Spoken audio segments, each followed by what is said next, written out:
Harry, thank you once again for everything you do to put this hour together. I, especially today, really want to thank the crew for everything they have done. You'll see it's a unique show that we've put together for you today, but hopefully this is the first of many shows like this for the residents that are on the campus. To be able to perform this poetry on the stage is something very special, and we want to offer that more and more.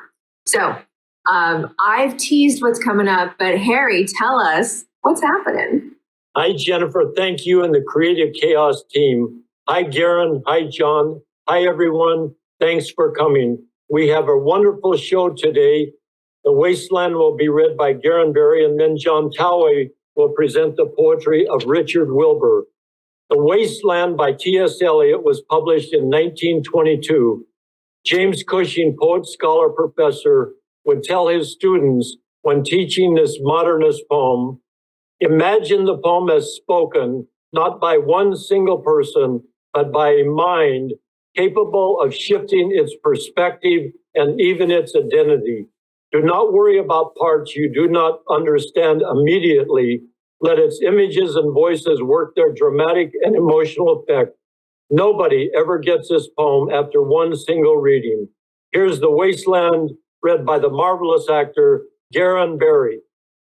The Wasteland by T.S. Eliot. For Ezra Pound, Il Miglior Fabbro. Part 1. The Burial of the Dead. April is the cruelest month, breeding lilacs out of the dead land, mixing memory and desire, stirring dull roots with spring rain. Winter kept us warm, covering earth in forgetful snow, feeding a little life with dried tubers. Summer surprised us, coming over the Sternberger See with a shower of rain. We stopped in the colonnade and went on in sunlight into the Hofgarten and drank coffee and talked for an hour. Bin gar kein Russen stam aus Lituen echt Deutsch. And when we were children, staying at the Archduke's, my cousin's, he took me out on a sled, and I was frightened. He said, Marie, hold on tight, and down we went. In the mountains, there you feel free. I read much of the night and go south in the winter. What are the roots that clutch? What branches grow out of this stony rubbish? Son of man, you cannot say or guess, for you know only a heap of broken images where the sun beats and the dead tree gives no shelter, the cricket no relief, and the dry stone no sound of water. Only there is a shadow under this red rock. Come in under the shadow of this red rock, and I will show you something different from either your shadow at morning striding behind you or your shadow at evening rising to meet you. I will show you fear in a handful of dust. Frisch went der Wind der Heimat zu, mein Irish Kind, wo willst du?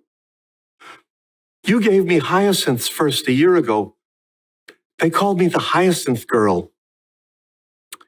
Yet when we came back late from the hyacinth garden, your arms full and your hair wet, I could not speak, and my eyes failed. I was neither living nor dead, and I knew nothing, looking into the heart of light, the silence. Od und leer das mir. Madame Sosostris, a famous clairvoyante, had a bad cold. Nevertheless, is known to be the wisest woman in Europe with a wicked pack of cards. Here, said she, is your card, the drowned Phoenician sailor. Those are pearls that were in his eyes. Look. Here is Belladonna, the lady of the rocks, the lady of situations. Here is the man with 3 staves, and here the wheel. And here is the one-eyed merchant, and this card, which is blank, is something he carries on his back, which I am forbidden to see. I do not find the hanged man. Fear death by water. I see crowds of people walking round in a ring. Thank you. If you see dear Miss Equitone, tell her I bring the horoscope myself. One must be so careful these days. Unreal city. Under the brown fog of a winter dawn, a crowd flowed over London Bridge. So many. I had not thought death had undone so many. Sighs, short and infrequent, were exhaled, and each man fixed his eyes before his feet, flowed up the hill and down King William Street to where St. Mary Woolnoth kept the hours with a dead sound on the final stroke of 9. There I saw one I knew and stopped him, crying, Stetson, you who were with me in the ships at my lay. That corpse you planted last year in your garden, has it begun to sprout? Will it bloom this year, or has the sudden frost disturbed its bed? Oh, keep the dog far hence that's friend to man, or with his nails he'll dig it up again. You hypocrite lecteur, mon semblable, mon frère. Part 2, a game of chess. The chair she sat in, like a burnished throne, glowed on the marble, where the glass, held up by standards wrought with fruited vines from which a golden Cupidon peeped out, another had his eyes hidden behind his wing, doubled the flames of 7-branched candelabra, reflecting light upon the table, as the glitter of her jewels rose to meet it from satin cases poured in rich profusion. In vials of ivory and colored glass, unstoppered, lurked her strange, synthetic perfumes, unguent, powdered or liquid, troubled, confused, and drowned the sense in odors stirred by the air that freshened from the window. These ascended in fattening the prolonged candle flames, flung their smoke into the laquaria, stirring the pattern on the coffered ceiling. Huge sea wood fed with copper burned green and orange, framed by the colored stone in which sad light a carved dolphin swam. Above the antique mantel was displayed, as though a window gave upon the sylvan scene, the change of Philomel by the barbarous king so rudely forced. Yet there, the nightingale filled all the desert with inviolable voice. And still she cried, and still the world pursues jug jug to dirty ears. And other withered stumps of time were told upon the walls, staring forms, leaned out, leaning, hushing the room enclosed. Footsteps shuffled on the stair. Under the firelight, under the brush, her hair spread out in fiery points, glowed into words, then would be savagely still. My nerves are bad tonight. Yes, bad. Stay with me. Speak to me. Why do you never speak? Speak. What are you thinking of? What thinking? What? I never know what you're thinking. Think. I think we are in Rat's Alley where the dead men lost their bones. What is that noise? The wind under the door. What is that noise now? What is the wind doing? Nothing. Again, nothing. Do you know nothing? Do you see nothing? Do you remember nothing? I remember those were pearls that were in his eyes. Are you alive or not? Is there nothing in your head? But oh, that Shakespearean rag. It's so elegant, so intelligent. What shall I do now? What shall I do? I shall rush out as I am and walk the street with my hair down so. What shall we do tomorrow? What shall we ever do? The hot water at 10, and if it rains, a closed car at 4. And we shall play a game of chess, pressing lidless eyes and waiting for a knock upon the door. When Lil's husband got demobbed, I didn't mince my words. I said to her myself, hurry up, please. It's time.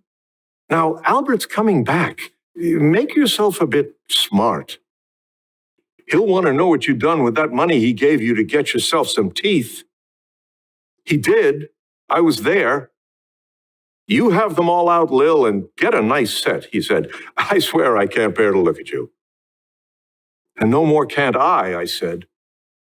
And think of poor Albert. He's been in the Army 4 years. He wants a good time. And if you don't give it him, there's others will, I said. Oh, is there? She said. Something of that, I said. Then I'll know who to thank, she said, and give me a straight look. Hurry up, please, it's time. But if you don't like it, you can get on with it, I said. Others can pick and choose if you can't. But if Albert makes off, it won't be for lack of telling. You ought to be ashamed, I said, looking so antique, and her only 31. I can't help it, she said, pulling a long face. It's them pills I took to bring it off, she said. She's had 5 already and nearly died of young George. The chemist said it would be all right, but I've never been the same. You are a proper fool, I said. Well, if Albert won't leave you alone, there it is, I said. What'd you get married for if you don't want children? Hurry up, please, it's time. Well, that Sunday, Albert was home. They had a hot gammon, and they asked me into dinner to get the beauty of it hot. Hurry up, please, it's time. Hurry up, please, it's time. Good night, Bill. Good night, Lou. Good night, May. Good night. Ta-ta. Good night. Good night. Oh, good night, ladies. Oh, good night, sweet ladies. Good night. Good night.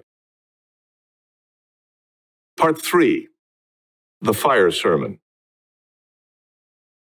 The river's tent is broken. The last fingers of leaf clutch and sink into the wet bank. The wind crosses the brown land unheard. The nymphs are departed. Sweet Thames, run softly till I end my song. The river bears no empty bottles, sandwich papers, silk handkerchiefs, cardboard boxes, cigarette ends, or other testimony of summer nights. The nymphs are departed, and their friends, the loitering heirs of city directors, departed, have left no addresses. By the waters of Lemon, I sat down and wept. Sweet Thames, run softly till I end my song. Sweet Thames, run softly, for I speak not loud or long. But at my back, in a cold blast, I hear the rattle of bones and chuckle spread from ear to ear. A rat crept softly through the vegetation, dragging its slimy belly on the bank while I was fishing in the dull canal. On a winter evening, round behind the gas house, musing upon the king, my brother's wreck, and on the king, my father's death before him. White bodies naked on the low, damp ground, and bones cast in a little low, dry garret, rattled by the rat's foot only year to year. But at my back, I hear the sound, from time to time, I hear the sound of horns and motors, which shall bring Sweeney to Mrs. Porter in the spring. Oh, the moon shone bright on Mrs. Porter and on her daughter. They washed their feet in soda water. Et aux ces voix d'enfants chantant dans la cupola. Twit, twit, twit, jug, jug, jug, jug, jug, jug, so rudely forced. Teru. Unreal city. Under the brown fog of a winter noon, Mr. Eugenides, the Smyrna merchant, unshaven with a pocket full of currants, CIF London documents at sight, asked me in demonic French to luncheon at the Cannon Street Hotel, followed by a weekend at the Metropole. At the violet hour, when the eyes and back turn upward from the desk, when the human engine waits like a taxi, throbbing, waiting.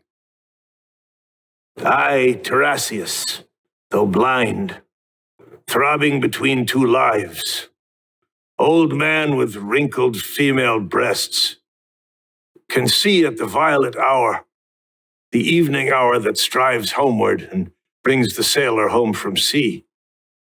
The typist home at tea time clears her breakfast, lights her stove, and lays out food in tins out of the window, perilously spread her drying combinations, touched by the sun's last rays.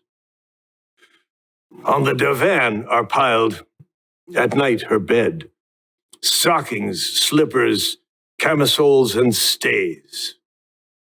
I, Tarasius, old man with wrinkled dugs, perceived the scene and foretold the rest. I, too, awaited the expected guest. He, the young man carbuncular, arrives. A small house agent's clerk with one bold stare. One of the low on whom assurance sits as a silk hat on a Bradford millionaire.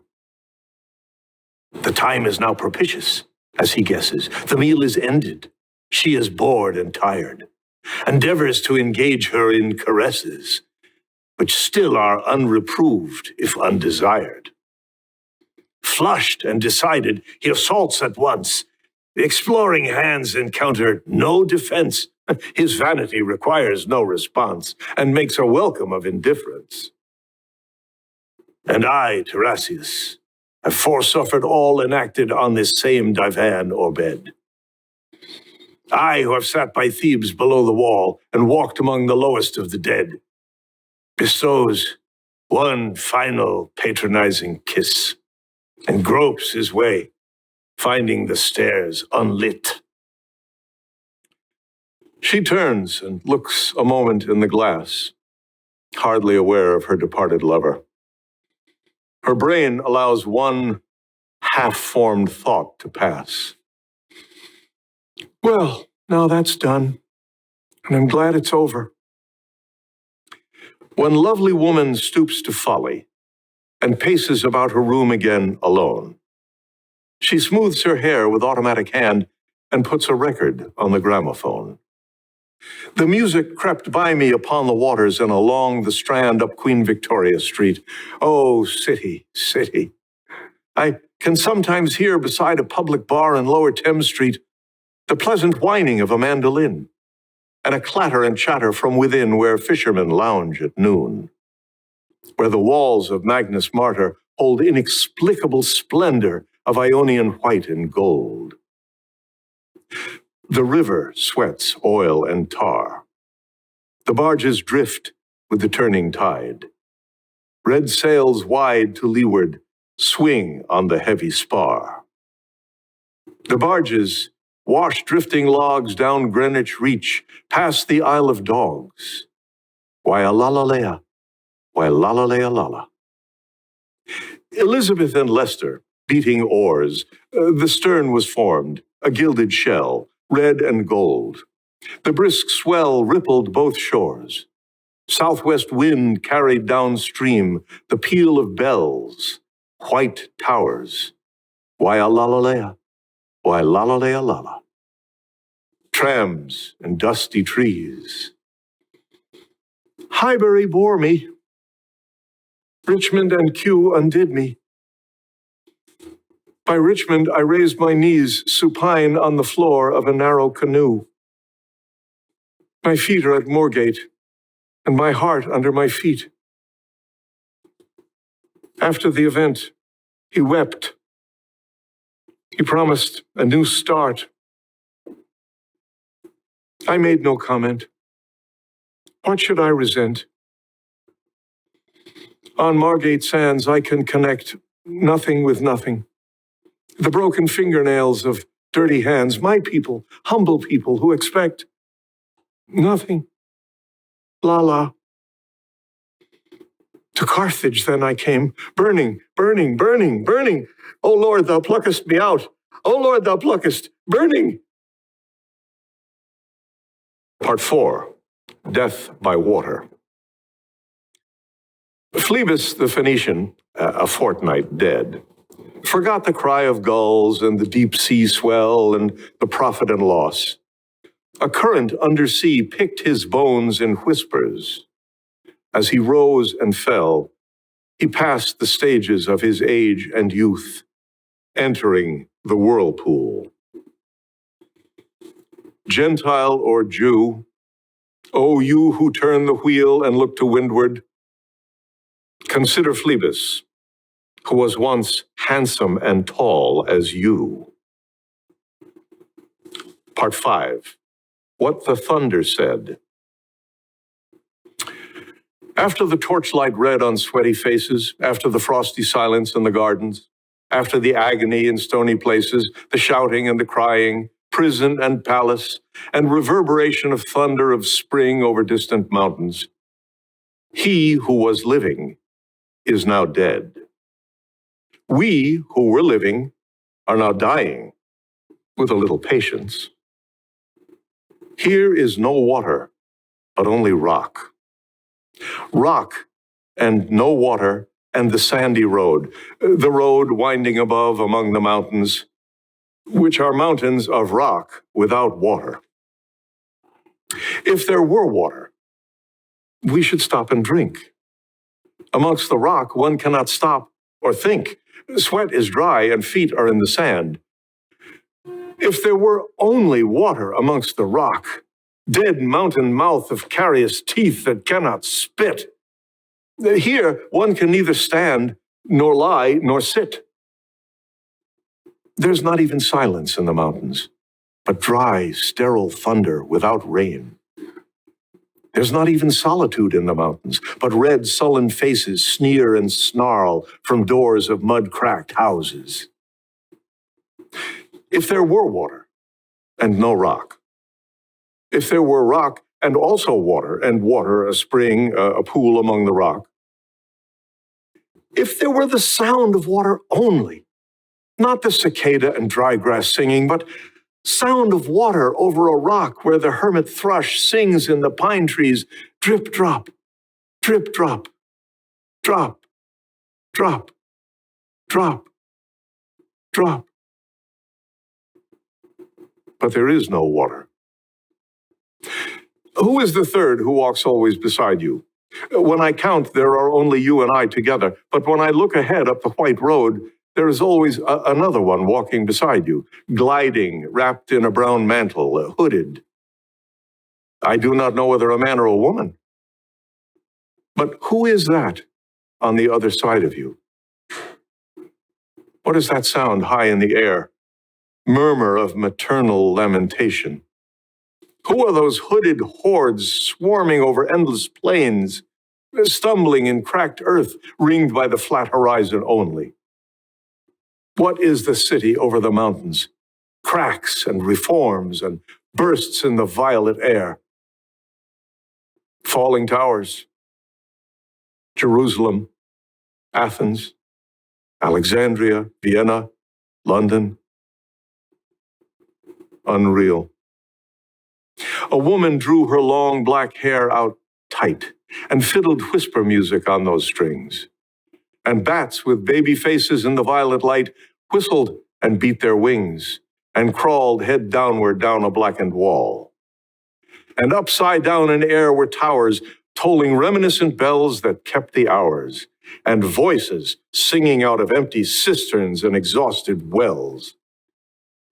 In this decayed hole among the mountains, in the faint moonlight, the grass is singing over the tumbled graves about the chapel. There is the chapel, the empty chapel, only the wind's home.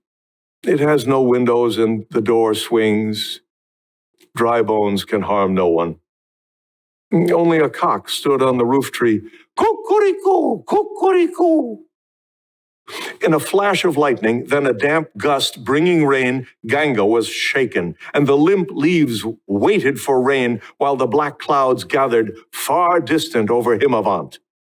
The jungle crouched, humped in silence. Then spoke the thunder. Da, da-ta. What have we given? My friend, blood shaking my heart. The awful daring of a moment's surrender, which an age of prudence can never retract. By this and this only we have existed, which is not to be found in our obituaries, or in memories draped by the beneficent spider, or under seals broken by the lean solicitor in our empty rooms. Diadva. I've heard the key turn in the door once, and turn once only. We think of the key, each in his prison. Thinking of the key, each confirms a prison. Only at nightfall, ethereal rumors revive for a moment a broken Coriolanus. Damyata. The boat responded gaily to the hand expert with sail and oar. The sea was calm. Your heart would have responded gaily when invited, beating obedient to controlling hands. I sat upon the shore fishing, with the arid plain behind me. Shall I at least set my lands in order? London Bridge is falling down, falling down, falling down. Poi s'ascos nel foco che gliafina, quando fiam uti caledon. Oh, swallow, swallow. Le prince d'Aquitaine à la tour abolie. These fragments I have shored against my ruins. Why then I'll fit you? Hieronymo's mad again. Data. Diadvam. Damyata. Shanti. Shanti. Shanti.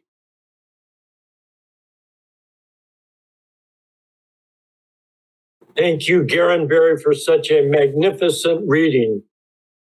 These quotes are from the Norton Anthology, 1973, edited by Richard Ellman and Robert O'Clair.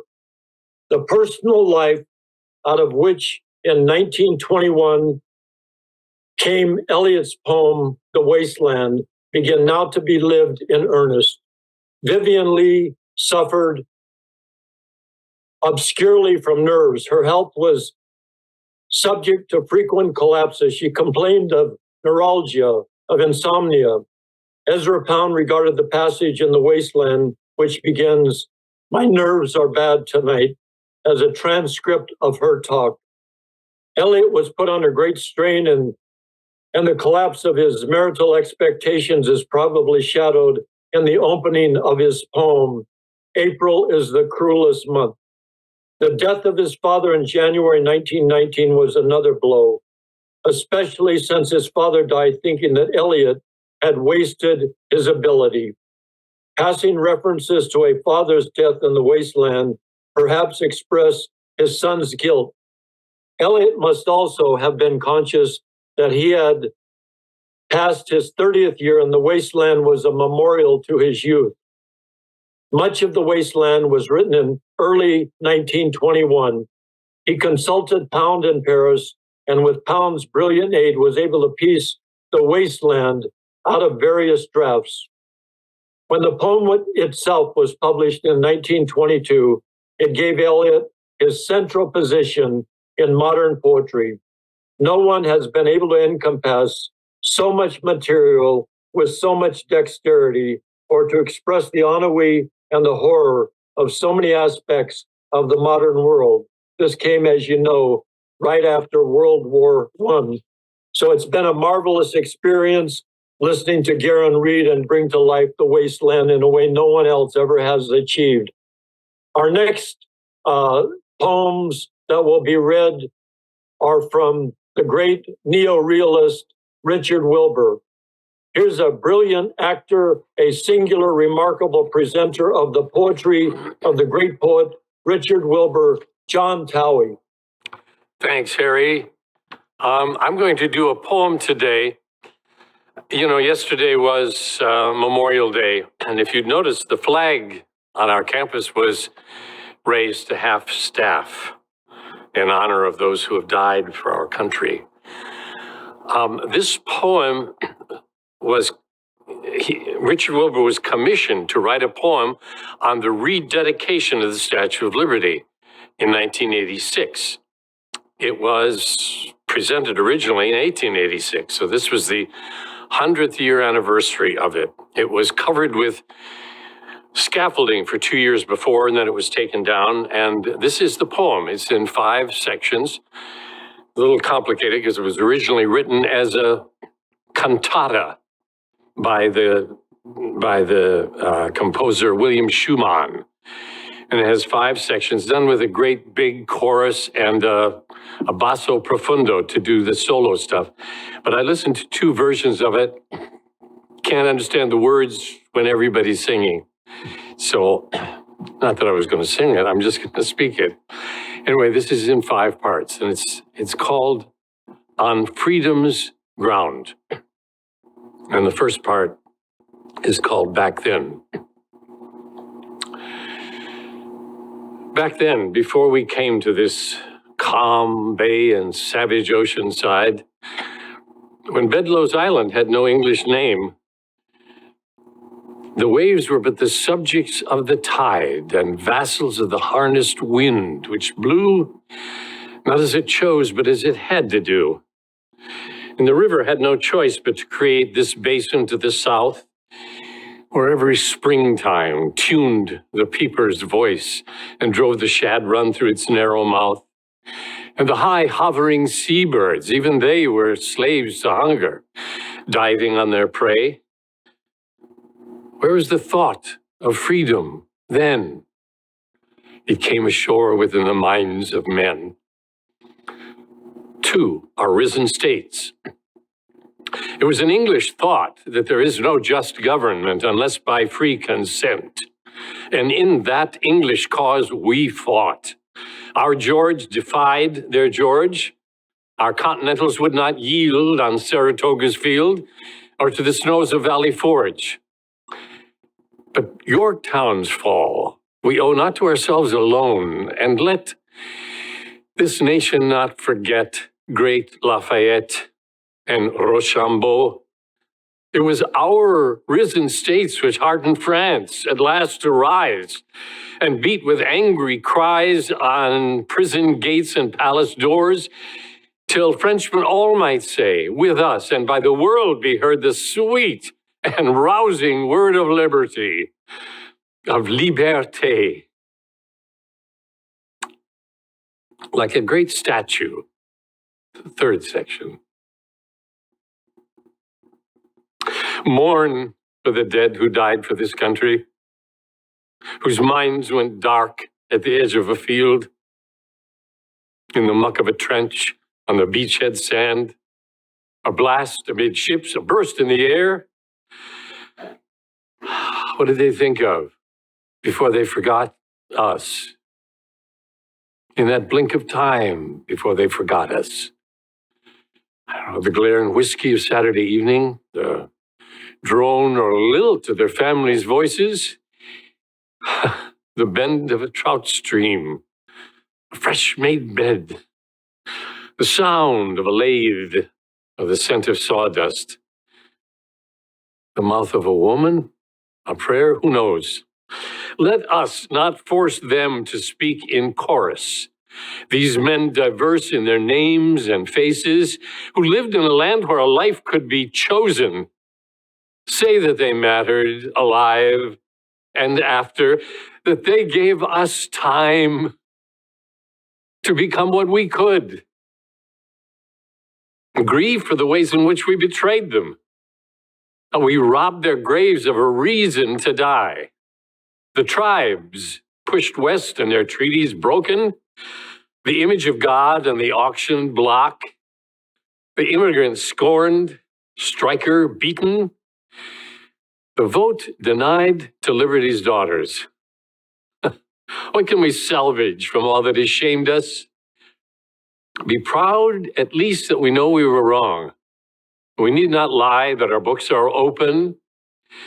And praise to this land for our power to change it, to confess our misdoings and mend what we can, to learn what we mean and to make it the law, to become what we said we were going to be. Praise to our peoples who came as strangers, but who more and more have been shaped into one, like a great statue brought over in pieces, its hammered copper bolted together, anchored by rods in the continent's rock, with a core of iron and a torch atop it. And praise to this land that its most oppressed have marched in peace from the dark of the past to speak in our time, and in Washington's shadow, their invincible hope to be free at last. Lord God Almighty, free at last to cast their shackles down and wear the common crown of liberty, of liberté. 4, come dance. Now, in Our Lady's honor, come dance on freedom's ground and do the waltz or polka, whatever spins around. Or let it be the schottisch, the hornpipe, or the break, whatever, or else the hornpipe, whatever takes the cake. But end it with the John Paul Jones invented in this land, that each of us may circle round and take the other's hand. 5, immigrants still. Still in the same great bay now, edged with towers and with piers, where for 100 years Our Lady has been holding sway, and the risen tide comes rushing as before to ramble north 100 miles or more. And the same seabirds rise, though now they wheel above the crossing wakes of barge and keel. These waters and these wings, whatever once they seemed, now wear a bright cavorting air and have the look of ransomed things. To our free eyes, the gulls go weaving now loose wreaths of flight about Our Lady's brow, and towards her feet, the motions of the sea leap up like hearts that hasten to be free. Not that the graves of our dead are quiet, nor justice done, nor our journey over. We are immigrants still, who travel in time, bound where the thought of America beckons, but we hold our course, and the wind is with us. That's On Freedom's Ground by the great Richard Wilbur. Just to change the mood a bit, I'm going to do a poem that he calls The Prisoner of Zenda. There have been many iterations of the novel into film, but the one that he chose to kind of satirize is the one with Stuart Granger and Deborah Carr. It's rhyming couplets, so every line rhymes with the next line, and it only has 2 or 3 beats to a line, so it goes like this. And at the end of The Prisoner of Zenda, the king being out of danger, Stuart Granger, as Rudolph Rassendyll, must swallow a bitter pill and renounce his co-star, Deborah Carr. It would be poor behavior in him and in Princess Flavia were they to put their own concerns before those of the throne. Deborah Carr must wed the king instead. So Rassendyll turns to go, must it be so? Why can't they have their cake and eat it? For heaven's sake. Yeah. And yet it's hard to quarrel, with a plot so moral. Well, one redeeming factor, however, is that the actor who plays the once dissolute king has learned through suffering not to drink or be mean to his future queen, far from being a stranger, is also Stuart Granger. How much time do I have? Oh, okay, I've got some time left. Thought I might do, in the early 50s, he was given a Guggenheim Fellowship, and he took his wife to Rome. And there he met, among other people, a man who could read minds. And they got very familiar. And one day they were sitting at a table outside on a plaza, just a square table. And you can just imagine Wilbur on the other side of the table. And this is in the first person, so the mind reader is speaking. It's an iambic pentameter, but it's free verse, so nothing rhymes. And the mind reader is also a drinker.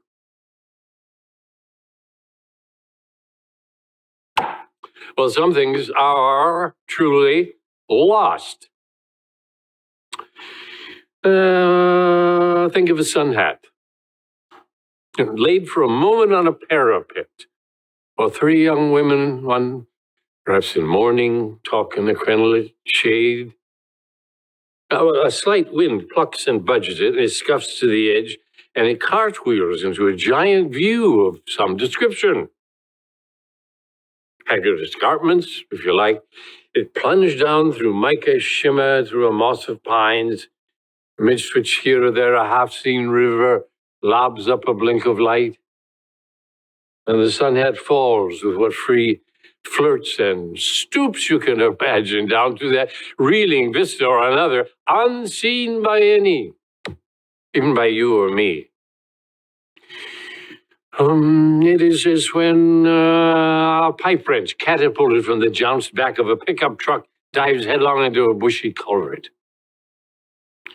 Or a book whose reader is asleep garbling the story, glides from beneath his steamer chair and yields its flurried pages to the printless sea.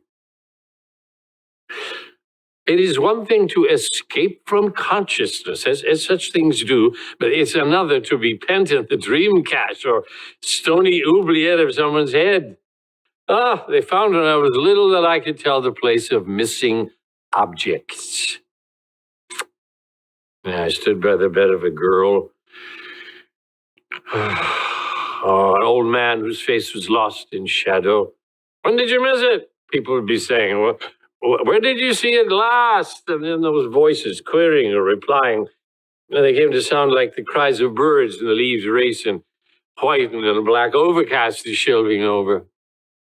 Not that the mind is a landscape, but if it were, there would in such case be a tilted moon wheeling beyond that wood through which you groped, its fine spokes breaking in the tangled thickets.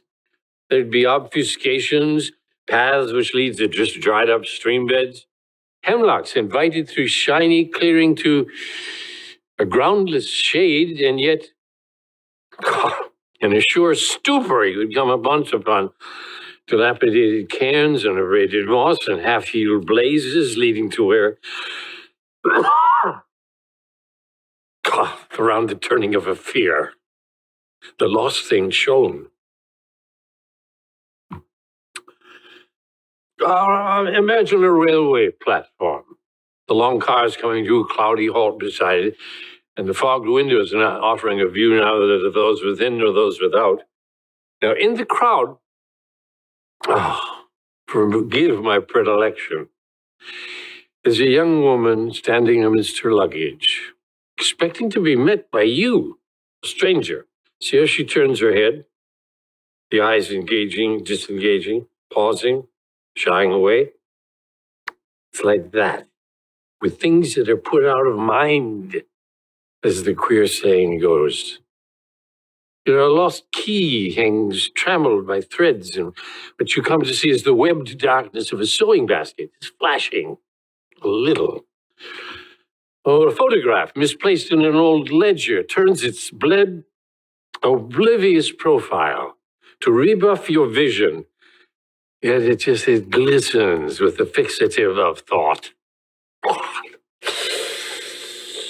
What can be wiped from memory? Not the least meanness, humiliation, terror which made you clench your eyes, that pulse of happiness which quickened your despair. Nothing can be forgotten as I'm not permitted to forget. No. Well, it was not far from that to this corner cafe table where with my lank gray hair and vatic gaze, I sit and drink at the receipt of custom. Or they come here day and night. So many people. Sad women of the quarter dressed in black as to a black confession. And blinking clerks who half suppose the tourist ruminates upon their destinies.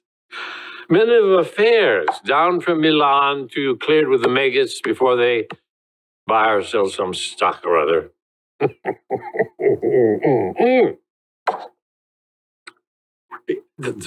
My fellow drunkards. The fashionable folk are mocking, ravenously credulous, and skeptics that are bent on proving me a fraud, for fear that some small wonder, unexplained, should leave a fissure in the world, and all St. Michael's hosts come flopping back. Well, I give them paper and pencil, turn away and light a cigarette, as you've seen me do. They write their questions, fold them up. I lay my hand on theirs and go into my frenzy, raising my eyes to heaven, snorting smoke, lolling my head as in the fumes of Delphi, and then with shaken spirit-guided fingers set down the oracle.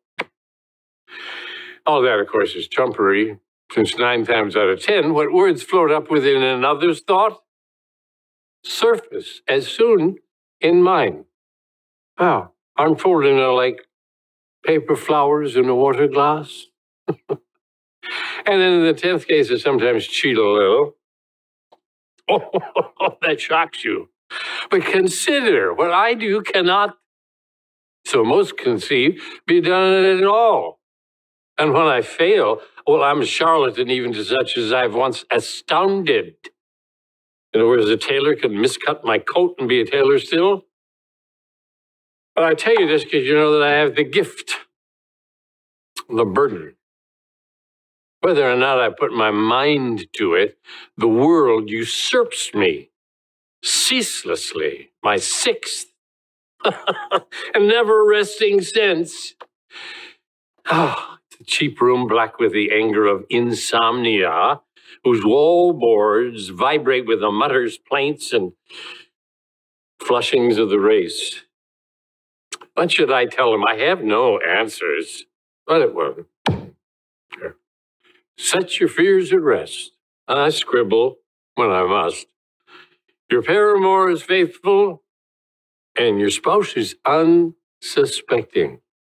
You were not seen that day beneath the fig tree? Still be more cautious. When the time is ripe, expect promotion. I foresee a message from a far person who's rich and dying. Oh, you're admired in secret. If, in your opinion, profit is in it, yeah, you should take the gamble. As for these fits of weeping, they'll pass. You know, it doesn't matter that my lies are bald, my evasions casual. It contents them not to have spoken, yet to have been heard. What more do they deserve? If I could give it, mute breathers as they are, of selfish hopes, small anxieties, faith, justice, valor, all those reputed rarities of soul, well, you may be sure that they are rare indeed, where the soul mopes in private. Listen.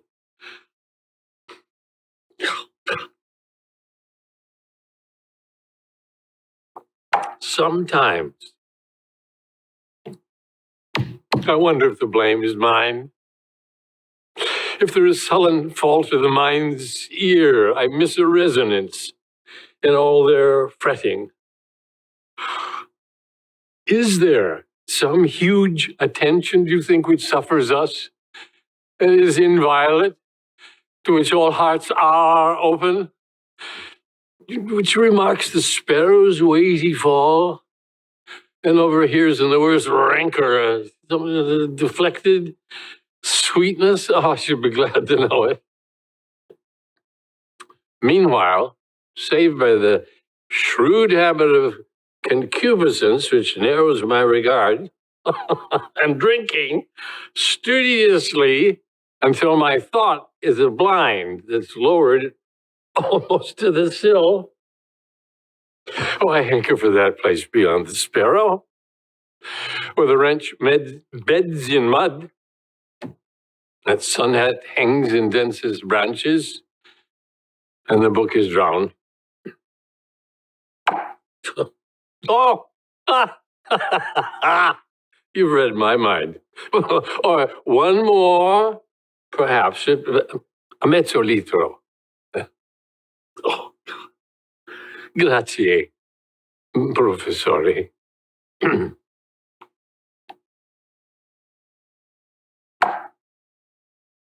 I've got a little more time. Richard Wilbur wrote, change, I've got to sober up.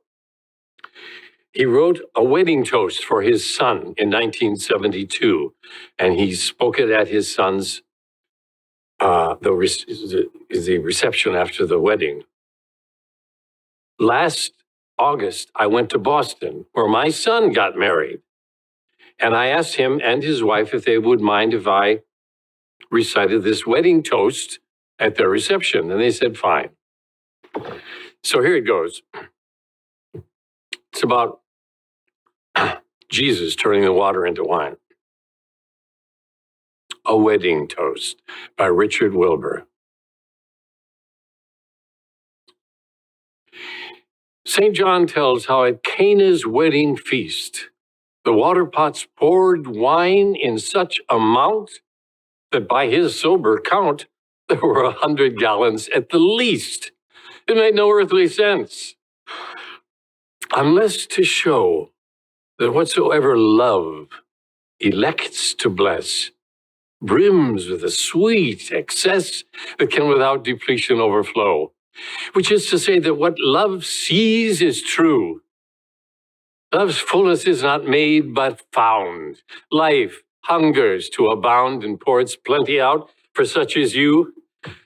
Now, if your two loves will lend an ear to mine, I toast you both, good son and dear new daughter. May you not lack for water, and may that water smack of Cana's wine. Thank you. You know, I had a choice in life. My father was an undertaker, a funeral director, the Towey Funeral Home in Rochester, Minnesota, that he had with his brother, Richard. And it was started by my father, and I was groomed to take over the business. I picked up dead bodies as a teenager. I assisted at funerals. And at the gravesite, I knew a lot about it. I watched him embalm. But I had some success in high school and in college with acting. So there was one path that could have made me rich. And then the other one that I loved, but kind of dangerous. So this is a poem by Robert Frost, who Richard Wilbur admired greatly, and it's called The Road Not Taken. A lot of you probably know it. And it applies to so many people. There's one road and then there's another one. So it goes like this. The road not taken. Two roads diverged in a yellow wood. And sorry I could not travel both and be one traveler. Long I stood and looked down one as far as I could to where it bent in the undergrowth, and then took the other as just as fair, though having perhaps the better claim because it was grassy and wanted wear, though as for that the passing there had worn them really about the same. And both that morning equally lay in leaves that no step had trodden black.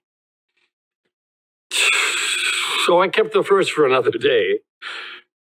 Yet knowing how way leads on to way, I doubted if I should ever come back. I shall be telling this with a sigh, somewhere ages and ages hence. Two roads diverged in a wood, and I took the one less traveled by, and that has made all the difference. I could not have been happier with the life I chose in the theater. That was my altar. That's my everything. Harry, I'm done, and thank you. Thank you, John, for such an emotional, a brilliant, full, emotional, loving reading. Oh, you make everything happen right in the here and now.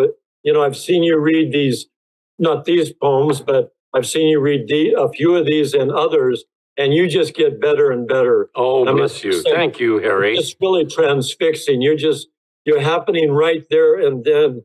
And trying to make it happen now. Yeah. That first poem that you read was sublime about the Statue of Liberty. Oh, I mean, what a an ode to America, sense of liberty and welcoming nature, and that's who you are. You just have worked within these poems, and it's really you're living these poems. I'm trying. It's not I use the word presentation, but it's an existence. It's Rilke once said that poetry is the I don't know the exact words, but the fullness of being. And that's what you are. You are just, there's a being within you, your understanding and your love of Richard Wilbur's poetry. Thank you. And you're just really, incomparable when it comes to Wilbur's poetry. And then I just cannot ever thank you enough. And I would just, we have 1 minute left. I would just like to ask you one question. Sure. And the question is, what if you were to talk about the center or, the main theme or what's essential to Richard Wilbur's poetry? Because I love him. And so often we just categorize somebody, him as a neo-formalist, somebody who's traditional in rhymes and in the face of free verse. But obviously he's transcended that so far. What would you say is the essence of Wilbur's poetry? Well, when you first introduced me a few years ago when I did the 100th anniversary, you said, in introducing me, you said, I always think there's something pure about Wilbur's poetry. And I said later at one point, he always seems to be connected to something higher than himself. And I said, he was raised Episcopalian, but I don't know if he practiced the religion later on, but he's a very spiritually connected guy. And so that's what I guess I would say is the essence of him. There's always something connected to something higher than himself. Oh, that could also be said of you. Oh, thank you. You were it's such a full and such a deep resonance and such a living. These poems were living right there, right in the here and now. And when you told me a month ago to do that, you wanted me to do this, and it was about a month ago. I mean, it takes every day for me to go over these poems to get them so deeply ingrained with that I can go beyond the words and go to the feeling. But it takes a month of work, like a play. You have to rehearse it. You are truly radiant. John Towey, I want to thank you once more from the bottom of my heart for your love and your existing within Richard Wilbur's poetry. I love his poetry too, and you're just beyond love. It's just within you, his poetry. So thank you, John Towey. Thanks for asking me to do it, Harry. Thank you so much. Our pleasure. Next Tuesday, we have two superb poets with us, Elizabeth Iannacci and Lynn Bronstein. So we hope you'll join us. And thanks again to not only Jennifer Clymer, but also the crew who made such a beautiful, environment for this to happen. It was truly just perfect. So thank you, Jennifer Clymer and John Towey and Guerin and the crew. Thank you, Harry. We're looking forward to what you have planned in June. And we are going to take a week off in July, just so that everybody knows that 4th of July week, we're going to be off the air. But Harry will do a lot of great programming for the rest of July, no doubt. And Harry, I don't say this often, but I do want to remind you, you are a really wonderful poet and presenter. And you don't seem to be scheduling yourself to read very often, and I wish that you would. So hopefully I'm speaking on behalf of other audience members that tune in week after week after week. So just bear that in mind. We want to hear from you too. Thank you, Jennifer Clymer. I'm so grateful to you for all your great work and for the opportunity to present poetry in the motion picture country home. A real blessing. Thank you. Thank you.